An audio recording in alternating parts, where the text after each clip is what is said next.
All right. Good evening, everyone. My name is E.R. Anderson. I'm the executive director of Charis Circle. Charis Circle is the nonprofit programming arm of Charis Books, and Charis Books is the South's oldest independent feminist bookstore. We are here tonight to celebrate Perverse and Neurodiverse, which is really my favorite event title of recent memory. The subtitle is Exploring Kink Through the Lens of Neurodiversity. Tonight's event is brought together with Blood, Sweat, and Queers and Kiss and Ride. Blood, Sweat, and Queers is a social group for kinky queers, and Kiss and Ride is a queer-centered and disability-inclusive wellness shop. We're really excited to be partnering with both of these folks or groups, collectives of people, and we feel really proud that Charis has so many overlapping communities and people. So whatever brought you here tonight, we're really glad you're here. I'm going to introduce Sarah first. Sarah, who uses they, them pronouns, is the creator of Kiss and Ride. Kiss and Ride is a queer-centered and disability-inclusive sexual wellness store working on opening in Atlanta. The idea of Kiss and Ride formed as Sarah began their own journey of leaving behind purity culture and relearning the joys of sex. And Sarah will be moderating tonight's conversation. Our panelists, in no particular order, are maybe y'all can wave when I introduce you. Are Grace, who uses she, they pronouns. Grace is a queer, Black, polyam, and self-diagnosed neurodivergent kinkster and bird nerd. They grew up and lived in Atlanta for some time, but currently reside in Colorado. She's been involved in the kink scene since 2011 and finds value and care in community building and making space for POC. Next is Mags, who uses they, them pronouns. Mags is a non-binary, polyamorous, and pansexual sadomasochist, and so much more. They are also disabled, hard of hearing, neurospicy individual, and one of the rare people from Atlanta who are actually born and raised there. Me too, Mags. They currently live just south of the city with their husband, fur kids, and roommate of 15 years. As a person with multiple invisible disabilities, Mags has developed a unique skill set to find ways that help them function optimally in a more able-bodied, hearing, neurotypical world, both NILA and kinky. Mags has many more awesome things about them, so I encourage you to read their bio on the Charis website. Our next person is Colby Brienne. Colby is a Black, autistic, non-binary femme, leather dyke, and leather worker currently residing in Connecticut. Their leatherwork brand, Colby Brienne Leather, focuses on simple, unique, sexy pieces for everyday life and play that anybody of any size can feel good in. They began their kink and leatherworking journeys around the same time and love to bring their perspective as a femme and as a switch to the design process. Next is Apollo, he, him. Apollo is Southeast Boot Black 2022-2023. He's a queer leatherman, top-leaning switch, primal, edge player, sadomasochist, and fetishist. He identifies as a polyam GNC trans man and panromantic demisexual. A feline, hedonist, and heretic, Apollo's favorite play usually involves sharps and blood. Through neurodivergent, AUDHD, and physically disabled, Apollo advocates for those like him deserving space and visibility in the community. Being mixed Lebanese, Irish, Romani descent, Apollo is passionate about education and equality for Romanis both outside and inside the community. So I also want to introduce Nat, who is our ASL interpreter tonight. Nat is with us even though they are sick, so thank you to Nat. We especially appreciate your hard work and are grateful to everyone who is here with us tonight. So if folks have any questions, you can put them in the chat at any time, and we will work those in as we go. But I want to get right into it. So thank you to BSQ, thank you to Kiss and Ride, and thank you especially to Sarah for moderating for us tonight. Do you want to go ahead and introduce yourself real quick? Sure. Hi, my name is Kali Sachi. That is what I go by in kink spaces. My pronouns are she, her. I am the co-founder of Blood, Sweat, and Queers and founder of our BIPOC only space, Melanin Munch. And I am really happy to be here. Wanted to just take a quick moment to just acknowledge what a privilege it is to be here, to be able to talk about kink, for all of us to be here, and talk about this this subject tonight, especially with the state of the world, which is obviously, when we planned this event, this was not happening. And so if you're not familiar with what I'm talking about, we're talking about Palestine. And if you would like to learn more about that, you can reach out to us. We are happy to point you in the direction of some educational resources. But we did want to take a moment to acknowledge that that's at the top of our minds, and we're really grateful to be here and grateful that you all have made the time to do the same. So just wanted to say that, and then also wanted to talk really quickly about how we came up with this panel idea. And You want me to jump in? yes, please. Okay, so we met through some kind of gay queer thing in Atlanta. I'm not sure exactly what it was. Oh, the ex. And so we got together, we did a Pride event last year where we just set up, and as we got to know each other, and I had a lot of questions about kink, I was coming up to Kali a lot and asking these questions, and also at the same time learning more about my neurodiversity. I had been diagnosed with ADHD, and then also I'm self-diagnosed for autism. And so I was learning about this at the same time as learning about kink. And as we were kind of like learning about each other, we came up with this idea for this panel, because kink is amazing, but also seems really intimidating to get into regardless, but especially as a neurodiverse person. Yeah. And then I just happen to know a really great bunch of neurodiverse folks, and just wanted to give them a little love and just give you all context on how they got here. Grace is one of my best friends, and you know, I've pretty much hit on like most of the people that are on this panel, but aside from that, I was a judge for Southeast Leatherfest when our Southeast Boot Black ran, and just really incredible experience, and Apollo was a part of that, so thank you. And then Mags we met through Recovery in the Lifestyle, and if you all are not familiar with what that is, it is like kinky sober space, and Mags is a great resource for that, and I believe we'll have contacts for everyone after this if you'd like to get in touch. And then we have Colby Brienne, who was my most successful Tinder date, and lucky me. And I'll stop there. But I'm really excited for tonight. Thank you all for being here. I'm really looking forward to the conversation. So before we get started on our actual panel questions, we're on my little phone, so things might get strange.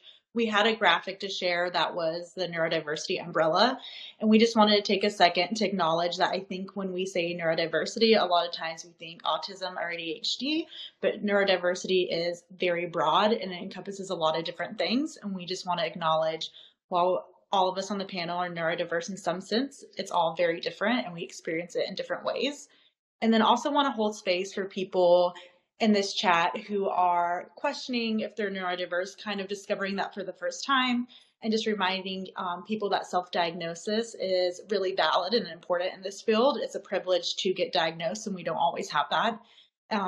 And self-diagnosis can sometimes lead to a lot of imposter syndrome, but we just wanted to speak to that and say, like, you know yourself better than anyone, and we're excited to be growing and learning together in this space tonight. Okay, with that being said, we have a list of questions we asked each panel member. So we'll get started with that. And then once we roll through those questions, there's only about 10, we can open it up for y'all to answer or ask questions for the panelists. And panelists, I'm not going to like cold call anyone because that gives me anxiety. So if you're passionate about one of these questions, you can go ahead and just jump on. But our first question was, did your neurodiversity impact your experience entering the kink scene for the first time? If so, what are some things that made this experience or transition easier for you?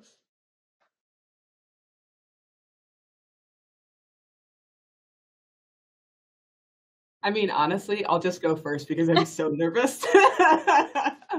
Yeah, so I want to also name being so grateful for this opportunity. I am very nervous. I am fidgeting. Oh my And God. so my thank you. That empathy feels really good. But yeah, my experience with this question is like pretty non-existent. Like I've been masking for so long that when I think about entering the scene when I was 19, I'm 31 now. I think I was just masking. Like I was just masking to get attention and like want to name that as a Black, queer, femme presenting, non-binary person who sometimes doesn't look like this, like any sort of attention was desired. You know, like I felt so unwanted in the kink community and was just pretending to be versions of myself to get people to pay attention to me.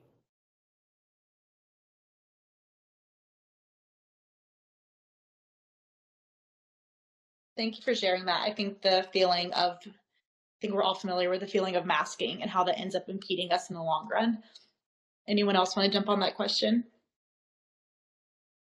Yeah. So I was actually just reading through because I think my chonkiest response to you for like pre-planning these questions was this one.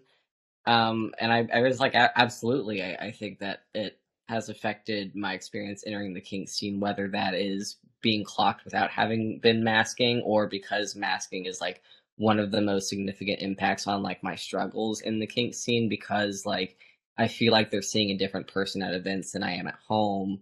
Or it's very draining to mask. I think masking leads up to, an eventual meltdown, in a corner in the courtyard. But, I always tell people that ADHD affects every facet of my life. When I first started seeking a diagnosis, I was like, where do I even begin? Like, I just need to look up like a list for you of like every autistic symptom in an adult and just check off every box. Like, I don't know how to explain. But I think first the biggest struggle was sort of pushing yourself out of that comfort zone. Like change was very hard for me. I was not the type of person I am now, like at all before, leaving high school. I think there was a very clear like 180 switch of like going out and doing things again. But the kink community is probably like the first real community I've ever felt supported in, or like this is a chosen family for me, which I didn't have before either. But I always say that I feel like everyone else was given this secret instruction manual and rule book for how to interact with others that I wasn't.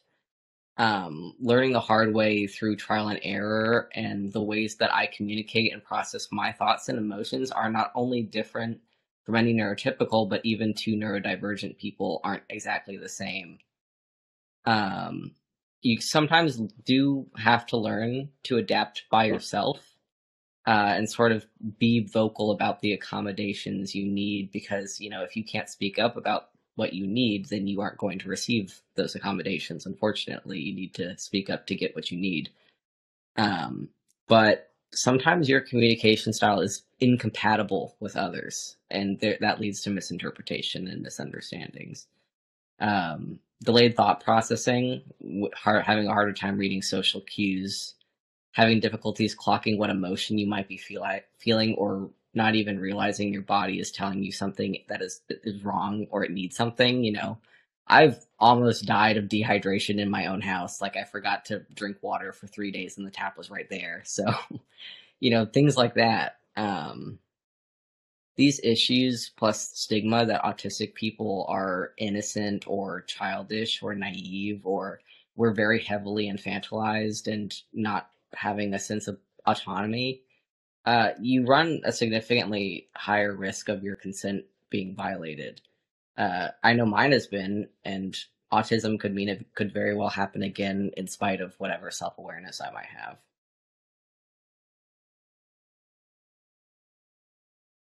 Thank you for sharing that. I think the important note of how people with autism are seen as childlike is really prevalent and a hard thing to kind of fight against. We can move on to the next question unless anyone else wants to speak. Panelists, you can give me a thumbs up if you're good, and then we can roll on.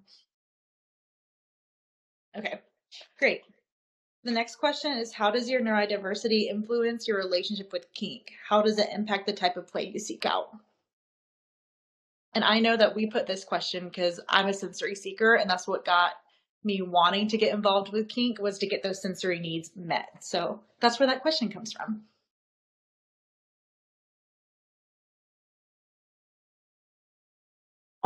I would say that I definitely agree with that. The way that my autism particularly is set up is I have a very high tolerance, and I also have chronic pain from like hypermobility, scoliosis, yada yada yada. So I went into the scene first thinking about impact bottoming, because the idea of receiving pain that I agree to and being able to kind of like take advantage of like this innate little talent that I've had since birth that usually means that I like injure myself without noticing, or I don't know, don't notice when something is going wrong, being able to switch that and like use it for fun or use it in a way that makes me stand out in a positive way, was a big thing that kind of like helped me stay here, I think. Someone in the audience just said that they never imagined high pain tolerance could be connected to neurodivergency. So thank you for bringing that up, because that really... Sorry. I was just going to say, absolutely. I was sitting here like, that is exactly me, like word for word. I have the chronic pain. I also have scoliosis. Like, I have extremely high pain tolerance and extremely high endurance with it. But I was also going to say, on the other side of the coin is there are some autistic people that, you know, as is more commonly seen, have very sensitive nerves and skin that they don't even like to be touched at all. You know, to the point of having to wear certain fabrics every day, and they may have different bed sheets, like their skin is that sensitive. And I also have horrible body heat regulation. Like, I don't know if anyone's seen me out and about. I wear like 3 layers at any given time. I'm always cold. And because my favorite play basically is blood and sharps, I actually won't, like, not that it's like a rule, but I typically am not willing to bottom for sharps or blood play if I'm too cold, because it is too painful. And less bloody a little bit, you know. You need a warm body for the blood to flow. So I get that. I think one of the biggest things for me and how my neurospiciness affects my relationship with kink, one of my primary diagnoses is OCD. And that is, you know, that puts me in sort of a position of like very rigid rules in my head. And that's one of the biggest challenges I think I faced in kink over the years, is getting myself to get out of those rigid rules and enjoy the experience. And that can also affect the type of people that I play with, like who I seek out to play with, the kind of play that they do and stuff like that. Yeah, and I want to thank both Kobe and Apollo for naming the pain-related things, because I also have a high pain tolerance and deal with invisible pain. And that is just so important, and I like it being reframed, because I've been self-diagnosed for a couple of years, but I'm still learning a lot about myself, which is one of the reasons why I wanted to be on this panel. And that just like turned on the light bulb in a room that has been dusty and dark and makes a lot of sense to me. So thank you both for sharing that. I will say one of the things that I have is I do have a high pain tolerance, but I am sensitive to wet things, like all wet things, like kissing, spit, like bits and bobs that get wet. And I love those things. I love how messy and nasty and gross, like, somebody can make me or I can make them. But as soon as we're done, I'm like... I was going to say, like, in relation to that is, like, you know how in like a career area, they'll say like neurodivergent people have a spiky skills profile, which is just like very random. Like, I'm really good at this very random thing, but I can't do this very basic thing, and that kind of thing. So like, people might think my limits or boundaries are pretty bizarre in comparison to what I enjoy. So like, I'm like, you could mutilate my flesh pretty, like, I'm pretty cool with that. But if you bring ice into a scene without asking, I'm throwing you across the room like a javelin. Yeah. But also, I like, some of my limits are like the cerebral related things. Like, I can do some intense physical things, but like, hypnosis is a hard one for me because I can't do a lack of control in any way. Like, I'm too used to my autonomy being taken away and not having a choice, or even being able to choose the choice, you know? Yeah.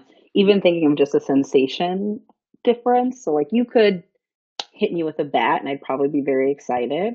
But if you tickle me or touch me lightly or any of that, I'm going to lose my mind in a not great way.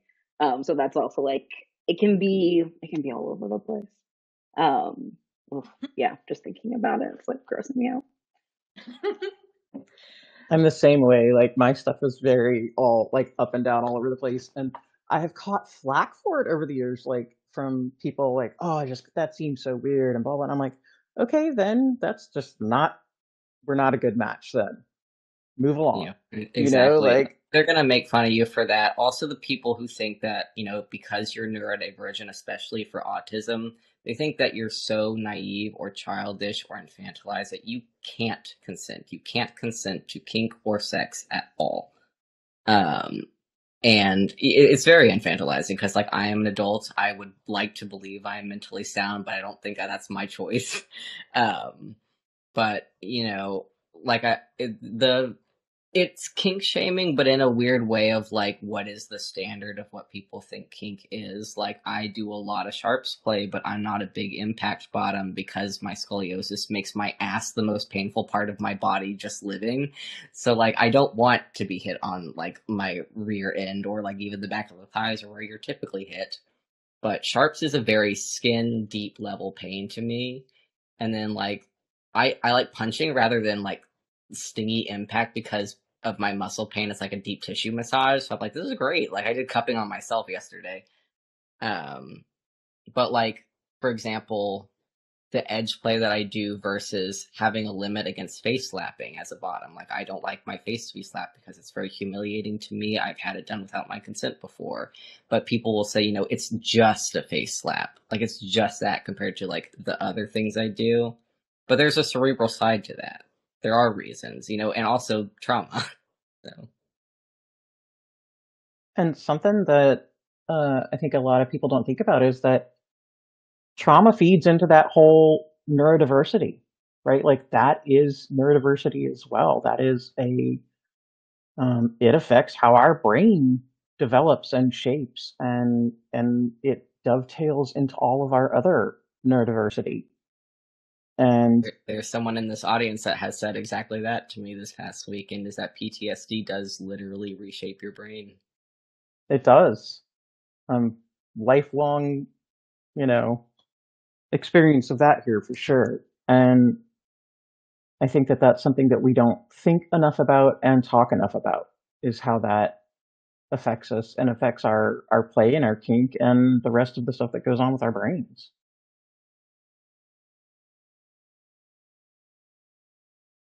Okay, I have a question that was not originally on the list. And so if none of y'all want to answer that, that's okay. But just listening to everyone talk about realizing the sensations they do like and they don't like, and something that's been hard with me for kink is like, I'm going to try things and learn. And there are going to be times where I'm like, oh, I hated that sensation. Like, now I want to crawl out of my skin.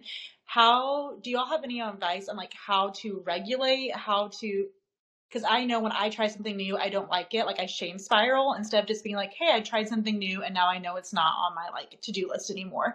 How do you regulate after experiencing new sensories and kink that you realize you were not about?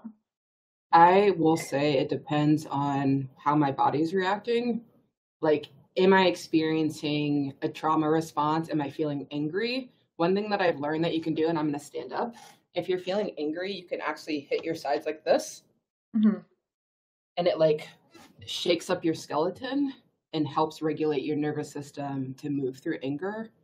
And I honestly think it just depends on what your body is experiencing to know what to do. Mhm. Thank you for that tip. I think speaking to the shame spiral, I think this is a moment where having community is usually really great, because talking to other tops or talking to other bottoms who you can get that reassurance that you saying no or not liking this thing is not something that's shameful, and being able to know that and express that is actually like a higher level skill as a kink player and practitioner. Um, and so being able to talk to a bunch of people and get that reassurance is like kind of my long-term toolkit for unlearning some of that shame. You know, my trick, my solution. I always say, one, I will try anything at least twice. I will always try it, because if I didn't like it the first time, maybe there were other circumstances for why I did not like it. I think it's very individualized, like what kink you're trying, who it is with, your personal feelings in that scenario. But I've always kind of had an attitude, I guess I was raised this way, of like there's something to be grateful for in everything. So if I try something new and I don't like it, even if I have sort of a very visceral bodily response to that, one, I find tears very cathartic personally. I have a whole class on crying. But I see it as, you know, less of a disappointment for not liking it, but the way I turn it into is now I know I don't like it. Now my curiosity has been sated. And now you don't have to live with knowing, because there are some things that have been not just limits for me, but what I thought would be hard limits.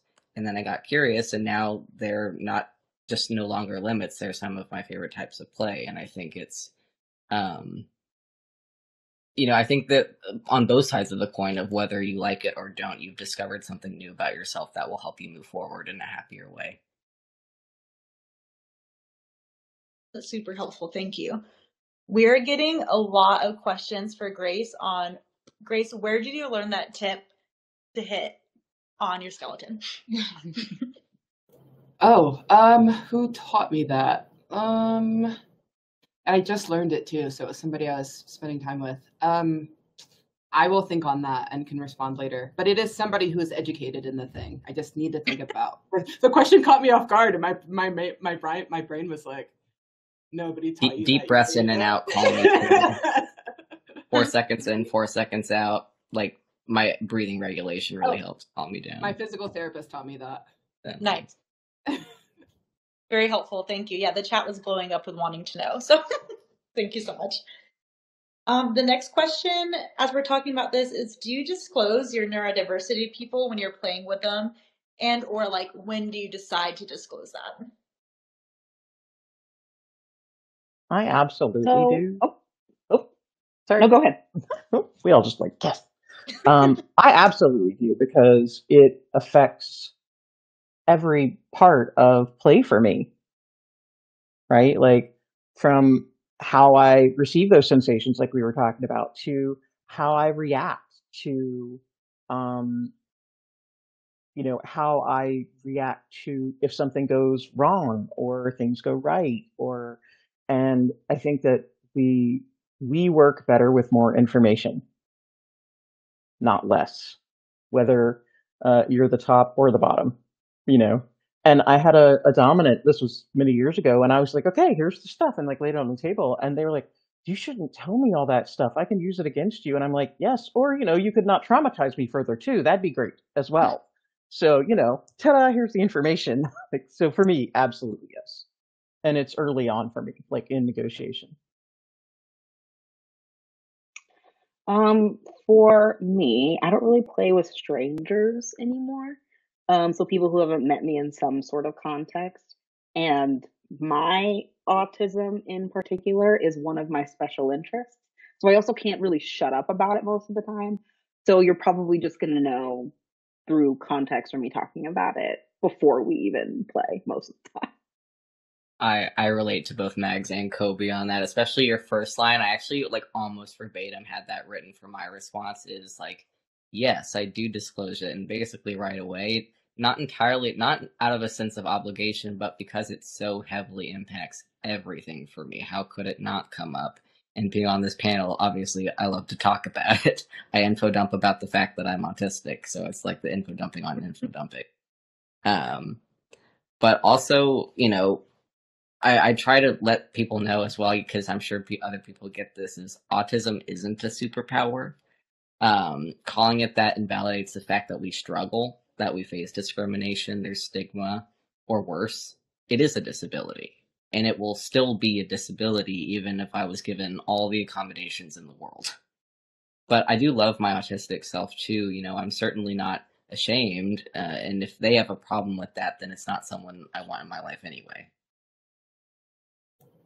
Yeah, and I just wanted to echo Colby as well. I don't play with strangers. That was something I was going to list later. Like, I don't do pickup play anymore because of this.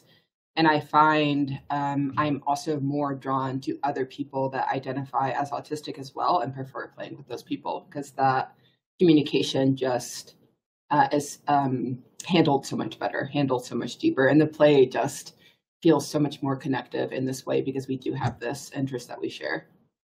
I say that I think neurodivergent people are better communicators than neurotypicals, because I'm like, you're the neurotypical one here. Like, why is that? Because I feel like I'm giving you all the information as most eloquently as I can give you and more, because I'm so used to being misunderstood. I am frequently over elaborating how I'm feeling or thinking. And like I said, there's that like sort of weird social rule book that I wasn't given. I'm like, I didn't miss that social cue. I just thought it was stupid. But yeah, it's the neurotypicals that leave things unsaid. They expect you to read between the lines, and that's what I have an issue with. And so it is funny to see like a neurotypical and a neurodivergent people who are going to scene together, and there's worse communication issues than two neurodivergent people together, where you'd expect that to be worse. So I might want to push back a tiny bit on the idea that neurodivergent people are better at communicating. I think it's a difference. And I know that I am not very well read, but I do know that there have been studies that have been put out that show that the communication between two, I'm just going to use allistic and autistic more than neurodivergent versus neurotypical. But like the communication between like two allistic people is going to be very successful. The communication between two autistic people is going to be very successful. But once you cross those neurotypes, the communication is going to be a little bit difficult. So I don't know if it's like a better or worse, but it's like the communication that has to go between those two computer codes is just so. No, yeah, I definitely think to do it. That's definitely a valid perspective. I think that was a very sweeping statement out of my personal observation. But I have holistic people coming to me for advice on how to communicate with their partners, because I see two neurotypical people and they're doing that left unsaid thing, but they're both doing it, and I'm like, you're not. Have you ever? Talking isn't that hard. Like I'm always getting frustrated because I'm like, have you tried communicating? Like, I'm very heavily emphasizing communication, where I'm like, they'll ask me to say, like, how do I explain this to my partner? And I'm like, exactly what you just told me, verbatim. That is exactly what you should say every time. So I tend to feel that way about straight people. So I get it.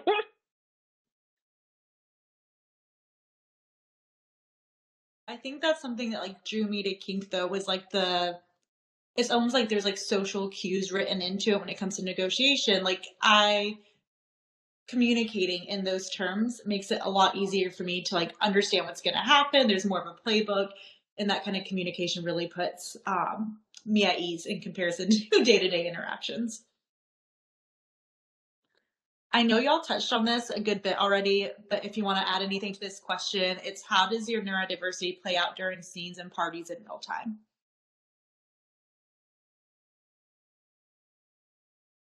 I think mostly because I'm not very good with people, especially on first interactions. I don't really cruise anymore. And so that can be very difficult because like it's also there's a part of me that loves flagging. but then has to like remember that if you go into a space flagging, people might assume that you're cruising. And like, I wish there was a way that like you could flag like, oh, hey, I'm cruising for next time, or cruising to talk instead of for that evening. So sometimes that feels like a weird block from the stereotypical infographic version of like how you get into kink, in my opinion. I didn't have a particularly long answer for this one, as you mentioned. Like, I kind of will touch on this and other things, but besides the sort of overarching communication differences in like a party space with other people, because I'm introverted, but not shy. I know, that's just whether or not I gain or lose energy talking to people. So I am quite social, and it is a significant masking aspect as well. So because of the masking, and I mask the most in public party spaces and cons and stuff, I get drained very easily. So the masking makes me very tired, and being tired makes me very overstimulated quite easily. So like, and I also get overstimulated quickly. Like, I can feel there's this like pressure tightening in my chest, like I need to cry and stuff. So, I've learned to prioritize, like, fix that first, so if you need to leave, just leave. Like, I will just leave. If I need to take space, I will just go. And people don't give you shit for that. No one's given me shit for that. I've been at very important events where I had to be there and I had to step out, and that's fine.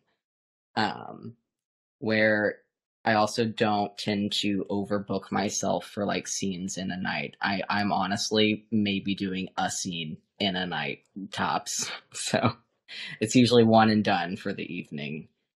Just know your body and pace yourself and prioritize taking care of you. Yeah, so I'll name that I also get very overstimulated at parties. I'm actually an extrovert, like a huge extrovert. And I love going to those spaces and being social.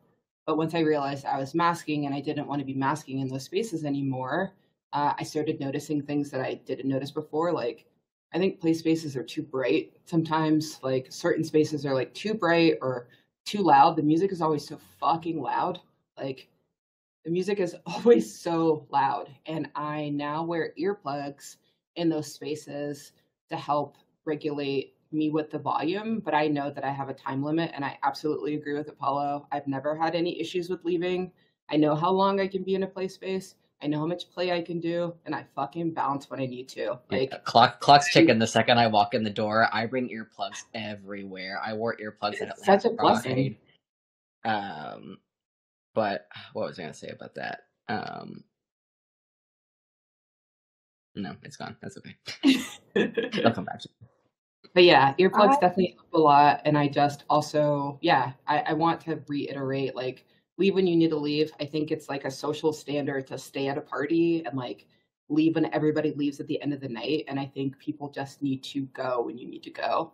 And I will also name that when negotiating scenes with play partners or people that I'm playing with, I have a hard time being spontaneous. Like, I like an overview of what we're going to do. Like, this is what's on the table. This is what we're going to be eating. Like, this is how we're going to be playing. But like, things that are done outside of that, I do not like. No surprises. Yes, I do not like surprises. Don't fucking surprise me. And like, one thing that I wrote in response to this question is, if people like to be spontaneous, don't play with me. Like, I will end the scene. I will be done. Don't ever introduce something in the middle of a scene without asking first. I've had that. 1,000%. But also for me, overstimulation for me personally is very auditory based. Like, sound brightness is like a problem if it's like a white fluorescent light, like the overhead lights on. It's so much worse. But for me, it's not always volume; it is cacophony. So, I'm like, sorry, I can't think right now. The music's too loud, and there's a motorcycle revving its engine, and the chairs are squeaking across the concrete, and people are trying to talk over the music, and a dog is barking, and this is happening, and a car's honking, and like, that's unbearable. So I'm not trying to be a contrarian, but I want to offer like the side that neurodiversity is like a pretty wide spectrum. And I'm actually like a major sensory seeker.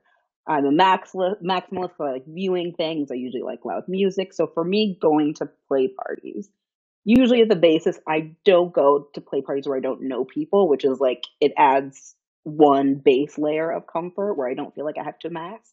But I'm one of those people who gets there, loses track of time, complete time blindness, and then they're like shutting off, turning the lights on. I'm like, hey, you got to get out. And I'm still there, kind of, running around from thing to thing. But I also kind of need to have a plan before I go in. I don't like going to a party if I don't have a scene planned or the potential for something to come up, so that I can have like that sense of control. But I more want to say, like, if being in loud spaces or crowded spaces doesn't like bother you, that doesn't make you No, less I neurodiverse. love the Well, contrarian. I love that you're kind of showing that there is a very, it's not a spectrum of this end and this end. It's a color wheel of, different amalgamations of what is your flavor of neurodiversity. We're all different. yeah. Yeah, And no, it and all you have to customize for yourself.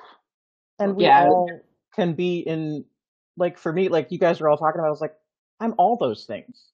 Like one person can be sort of everywhere on the spectrum, like there's times where it's like super overwhelming to me, and other times, and I'm like, I gotta go 5 minutes ago, Mhm. and then there's You- other times I'm there when they're turning the lights out, what helps with the sensory overload sometimes, if everything out here is too much. I was joking about this the other day with some people of like, you might see me like in a corner of a courtyard, but like in my earbuds is like the loudest, like most cacophonous, like sluttiest bimbo core music. Like I'm listening to Britney Spears Slater remix. Like that's like I drown out the panic, because if my head is full of loud music, then I can't be sad. So. And like I don't do pickup play anymore. I don't do, I don't, like you were saying earlier, Colby, like I don't play with people I don't know anymore and stuff like that. And dear God, unless you really want to get punched by me, don't surprise me. Like I'm with Grace, like don't. Amen. And I warn people up front. I'm like, do not do the following things, especially if I'm bottoming. I'm like, if you do the following things, you have to let me loose at some point. It's not going to go well for you. Because it's just, it causes such a horrible reaction in me. It's very triggering, and it just sort of like sets off everything at once. And so I don't play with people that I haven't had some interaction with and sat and talked with, and then because it's not been a good experience for me in a very long time, and so it does affect how I play and where and all the things.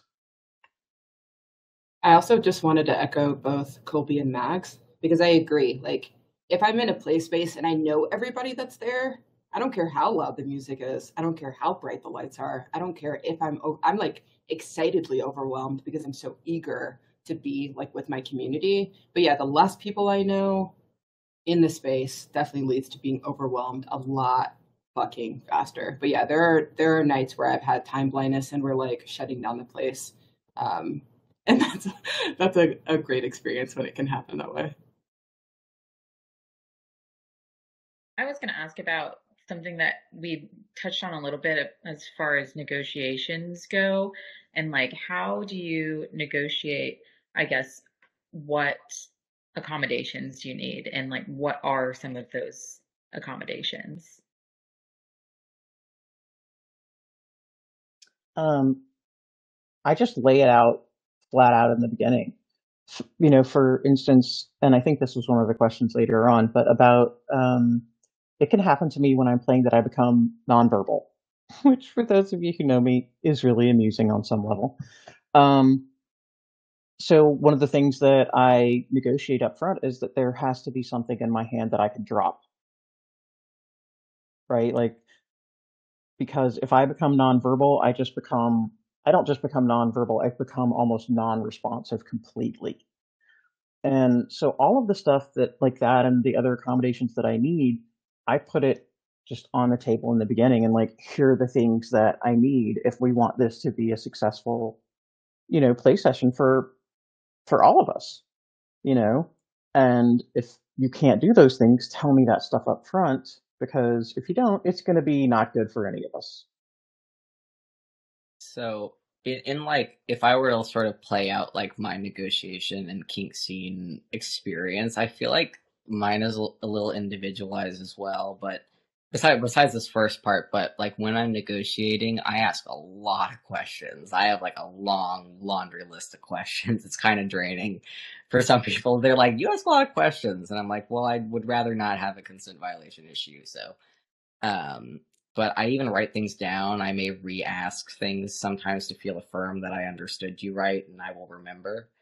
I over-elaborate, as I've said.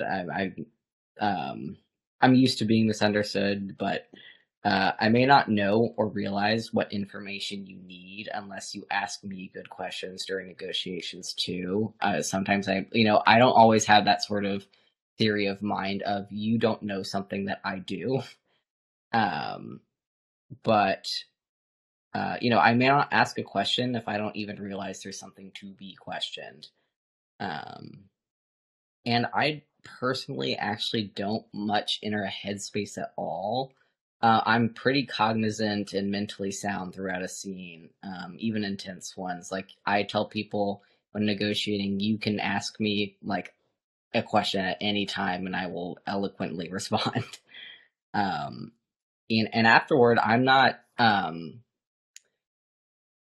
do I say this? Like I say I don't like need aftercare personally. Like I'm not a cuddler. I tend to prefer to put my clothes back on. I always joke I need a Red Bull in 5 minutes and then I can go. And obviously I communicate that up front, but it's mostly that I feel physically too uncomfortable to like snuggle with somebody after a scene or something. And we have to tend to be quite close, even though like I'll play with people I don't know super well, but like aftercare is like a weirdly more intimate thing for me. And I've even like allotted beforehand like somebody else for aftercare because I knew that our aftercare needs were incompatible. I didn't even know you could do that. Like, that's exciting to hear that you could go to someone else that you trust for a different kind of aftercare.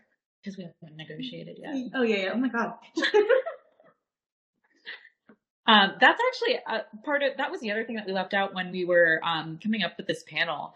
I think that I was asking Sarah about accommodations for BSQ play parties, and like I want to provide earplugs and like a quiet space for people that get overstimulated, or we have like an aftercare room or something. And so we were bouncing around these ideas, and that's kind of how this stuff came up, especially with the negotiation. Anyway, I'm sorry, I didn't actually mean, I'm not supposed to do this. I was just eating candy and supposed to be listening, and then I jumped in. So go ahead. No, that's great. Does anyone have anything to add to that? I just had like some quick responses to like specifically the like what could we do to accommodate spaces. I thought that was a nice question. Like obviously we talked about I love the sensory rooms. Those are like, or like like I need like a pod, like one of those deprivation tanks in like a cool, dark, quiet room. Or making it known to attendees that there is a space like that in the first place, like just so there is a room for you to go if you get overstimulated. I wrote down like don't make it so loud in the first place. Like, well, it depends. I've been places like overcrowding or at capacity, beyond at capacity. That's very overwhelming.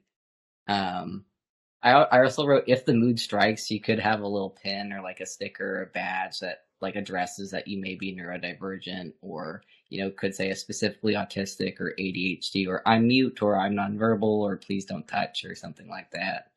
And then things like this, educating local community members with events such as this one now. Like this has obviously already been very insightful for people to be more accommodating to the other neurodivergent people in their spaces. And I also like, besides earplugs and stuff, just the fact that people have like waters and snacks available. Like I said, I will forget to drink water for days, and like as soon as I realize it's an emergency, like I'm going to have a heat stroke emergency, and just making it known that you are an accessible and an inclusive space, that like I am somebody that will feel welcome in your space. Okay, so the next question, I'm trying to like kind of breeze through so that way we can do some questions from the audience.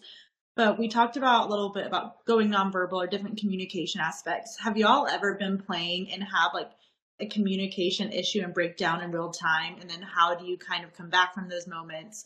How do you kind of like make sure they don't happen again? Or just, I think that's one of my biggest fears is having like a really bad communication breakdown instead of wanting to work on it, like just being like never again.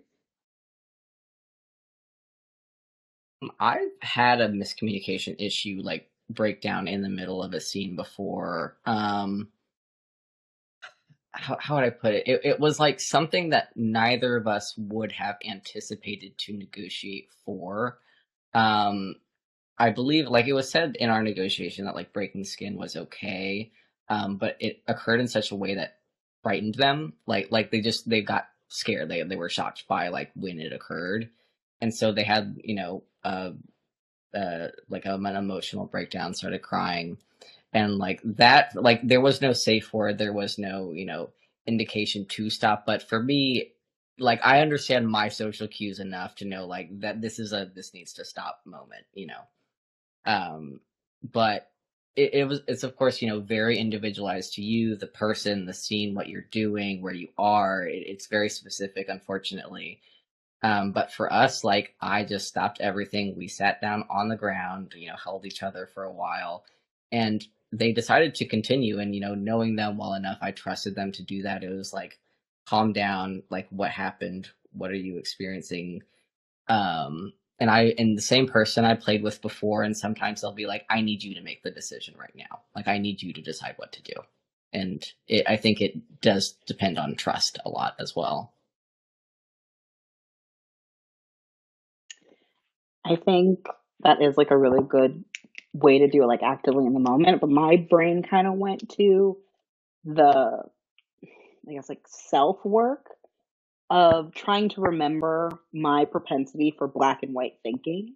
In that, okay, if I have this communication breakdown that happens one time, everything is, completely fucked and it's going to happen again. And it's really awful. And just remember that that's the way that my brain kind of cuts things into two pieces when nuance is usually a little bit better, and trying to remember that it probably will happen again because we're people and we're humans and we're doing really weird and risky stuff.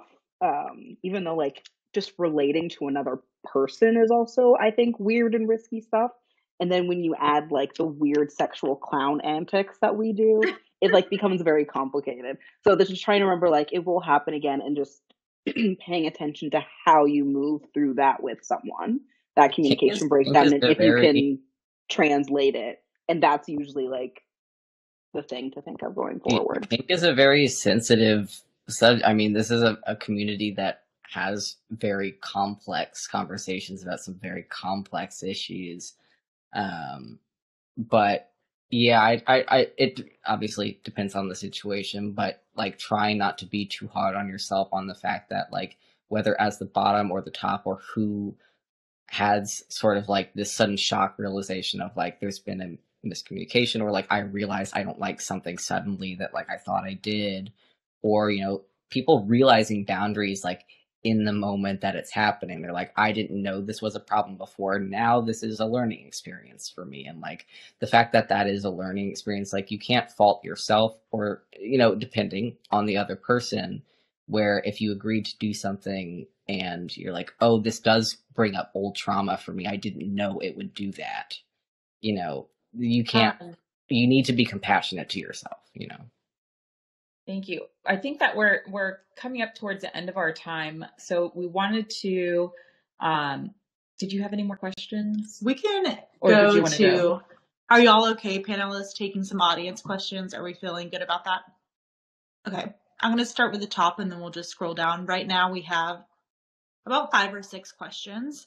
The first one says, do you feel like the pool is lessened for you when deciding to not do pull-up play? If so, has that been a positive or negative experience for you? It has, but I like it because I'm autistic in particular. Um, so I don't know. Maybe that's like not the best answer. I mean, I agree. And that was one of the things that I had written to a different question. I don't fucking care about the things I'm missing out on. I'd much rather be playing with people that I'm developing a connection with, and I know the play will be more successful than cruising or picking up or putting an ad out there and playing with a stranger. Yeah. I don't fucking care. My delayed processing, I think, is so bad that, like, even though I've enjoyed pick-up play and, like, I have successful experiences with it, I think I've had to create a limit for myself on, you know, taking a lot of personal space, especially in, like, the last year and a half, because I just realized that, like, I could think the scene was great and I think the person is great, and literally, like, it could take days, weeks, even months, and then I'll, like, finally think, like, oh, I didn't like that. And so I don't really like running the risk of, you know, hooking up with a stranger or scening with a stranger and realizing months later that that was not okay. I will say, if anyone is looking for reassurance in some way, if you decide the pickup play is not for you, you can still have a lot of really intense, casual, slutty, painful, bloody time. Even if you don't do pickup play, it's definitely not a requirement. I don't know if I've heard anyone say it's a requirement. If that's ever been anything you've heard, it doesn't necessarily taint your experience. It's just like a different avenue. There's a really good question. Oh, it's more of a request, but coming from the lens of neurospicy humans of color, they wanted to hear more about the challenges that you all face while navigating I mean, I know that we've been talking about navigating the kink scene, being neurodivergent, but particularly, like, as a person of color, how does that inform your play or how you're navigating things?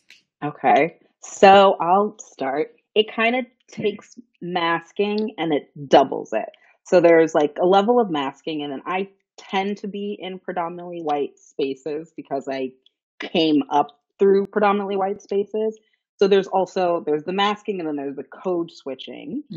And there's also the part of the mask that I have to put on because I can kind of be stern and straight to the point in my like natural affect. But you don't want to be seen as, like, even though I'm not a woman, the angry Black woman or the Black angry Black person, or to kind of be seen as difficult or a diva. Like, there are all these weird connotations that can be put on if you're not like a happy-go-lucky Black person. But then also, and I don't know if this is about neurodiversity, but just mostly about being specifically Black in the scene, is especially as a switch or a bottom, you'll have a lot of people assume that you're a top. And so finding ways to negotiate that can be like a little bit different. But yeah, so it's I don't know. Grace, my God, I love you so much. I just wanted to say I you know, I know there's a very significant intersectionality of what was Grace saying though? Sorry. I just wanted to say I did not realize there was I didn't think about the connection between, you know, the angry Black woman stereotype and the bluntness of autism and things. So thank you. That's all. Thank you, Kali. Yeah, I just wanted to echo Colby. I am just always so honored I might cry, like, to see representations of how I feel about how I came up in the scene. And just like what you said is exactly what I experienced. And I also want to name the colorism of it all. Like, I am Black, but I am fucking dark.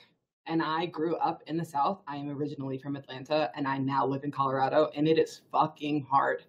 Like, it is so white here. And I have been on dates and I've been in relationships with people who are like, oh, Grace, you're so this, you're so that. Like, what do you mean you have challenges dating? I'm like, well, I'm autistic. I'm fucking dark. People are not used to this version of me here, you know, in Colorado. And like, I don't get the type of attention and play that other white bodies do.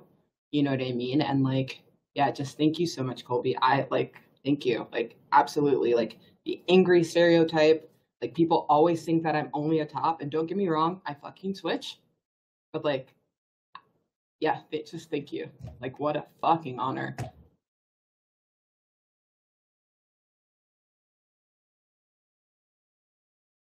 Yeah, absolutely. I'm going to scroll through more of these. Thank y'all for sharing that.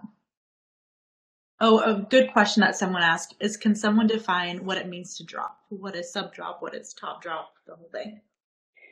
So learning about drop, I think in the context of kink, helped me identify it in spaces outside of kink or sex. So usually when you're playing, and there are probably so many people who can give you a more eloquent explanation of this, so I would definitely like resource that. I'm paraphrasing something I read somewhere, heard somewhere, blah, blah, blah, blah, blah. So usually when you're playing, there are a lot of neurochemicals that are involved, and there are like a lot of the good ones that kind of fill up your brain. And when you fill up your brain with the good chemicals, at some point they're going to deplete lower than they were before. And so that's going to cause like sometimes an emotional drop. Sometimes it can feel like in physical ways. I can experience like top drop or sub drop in that headspace kind of way. I also experience it sometimes when I do drugs. And there are other ways that it can come about. I think for me, when it comes to bottom drop, because I don't really reach subspace or I'm not submissive very often, it's usually more like bodily tiredness. And then top drop for me can sometimes be second guessing and being afraid that I'm a monster, because I like to do some pretty terrible things to people. And so sometimes those chemicals being depleted can like kind of introduce weird shame spirals or weird bodily feelings. But I would say definitely look it up. There's probably someone who knows more about the neurology of that. That was a great definition and super helpful. You want to pick the last question? No. Okay, we'll do one more question. And if I know it says somewhere in the chat that we could go back and watch these, we can get connected. And if we feel like we want to do another one of these because we didn't get to it all, we'd love to do that as well. Let's see. Oh man, there's a lot of good ones. Okay.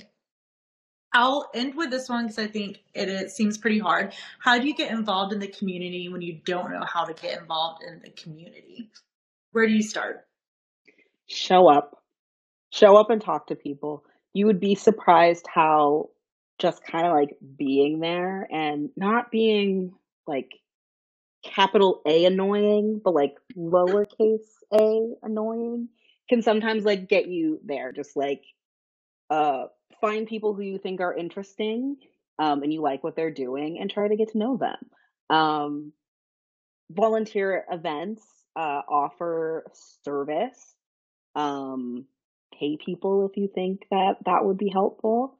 I don't know if it's necessarily like the most direct through line getting into kink, but also if you're having a hard time getting into spaces, I would highly suggest hiring a sex worker to explore some of the things that you want to be doing.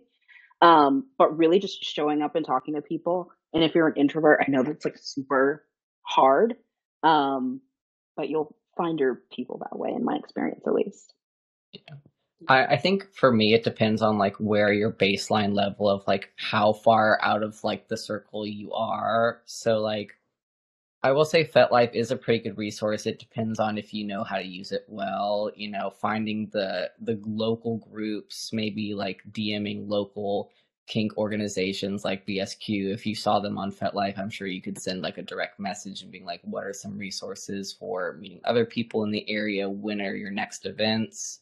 When I go to public events, especially when I was like very new, it is, I will definitely agree, is like, you would be surprised what like links you can go of just show up, like, you know, and integrating yourself. People tend to not mind that very much. Of like, do you mind if I sit at your table? Or like even just being very proactively honest of like going up to a group or going up to someone you know as staff or a volunteer and just being like, can you please introduce me to somebody? Can you please show me who I can talk to? Can you like sort of integrate me into this space because I'm very new. Like just be like, I don't know what to do. This is my first day. I have no idea where to begin. And people are usually very open to working with you. And like that's sort of a first gateway entry for me. Knowing at least one person or like a friend to bring with you is super helpful. Just having somebody there you can talk to if you're too afraid to talk to strangers. Or like you're a token extrovert if you're an introvert, like somebody to just do all the socializing for you. And then like I'd say like intermediate level of socializing is like, especially for like Southeast Leatherfest when we do our events, I super encourage people to volunteer even if they've not been before. Like there are different types of volunteering positions that could perfectly work for you. You don't have to do security, you don't have to do DMing, or you can be in registration, and like registration's a great easy place to just give people their ID cards, and you get to be introduced to everyone that will be at the event. So it's a good excuse to socialize with regulars. Thank you. Learn to boot black. I know that there are some people that are in different areas than Atlanta. And if you don't see that there's community there, if you have the bandwidth, you can always just post something, like make your own event on FetLife. That is pretty much what I did. And like we didn't really have a kinky queer space at the time. And people are going to come if you post something like that. If there's a people are there, they're all hidden and under the surface. Yeah, they're going to come out. I think that, Grace, did you have something that you were going to add to that? Yeah, I was going to dial it back even like to the beginning, like for people who don't have verbiage. Like I think what we're all naming without naming it is go to a munch. You know, a munch is a social event where like play isn't necessarily happening. There's like a topic, usually introduction, time and space to be like soft and small and listen if that's more your vibe, and also space held to talk and introduce yourself and sit at a table and then have more baby steps to the bigger things like play parties or volunteering. And I just wanted to name for people who have no experience in kink and don't have any verbiage, like using FetLife is great. I also recommend people who identify as queer using Lex, which is like a queer dating app for queer folks, and like all different types of ads get posted there. And I have even posted on there looking for queer and kink community here in Colorado. So like I say, just like on a more like baseline level for people who are like really, really new at this. Mags, did you have anything?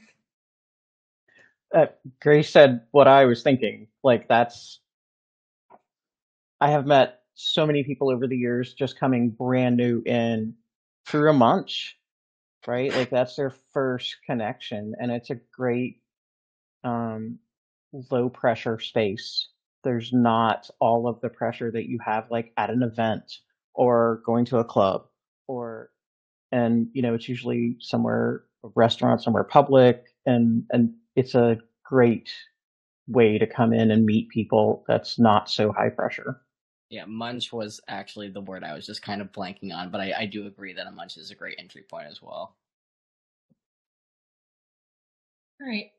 Yep, we're looking at the time. This is good to know how much we could cover and how chatty we all are. It's really sweet to hear all of us come together and just share experiences. So thank y'all to the panelists for being here. I know it was probably nerve-wracking. I think it was scary for all of us involved, but it was really educational, I think, for everyone. And then we would love to do this again, hopefully. And I know that we're supposed to kick it back over Charis eventually. Also,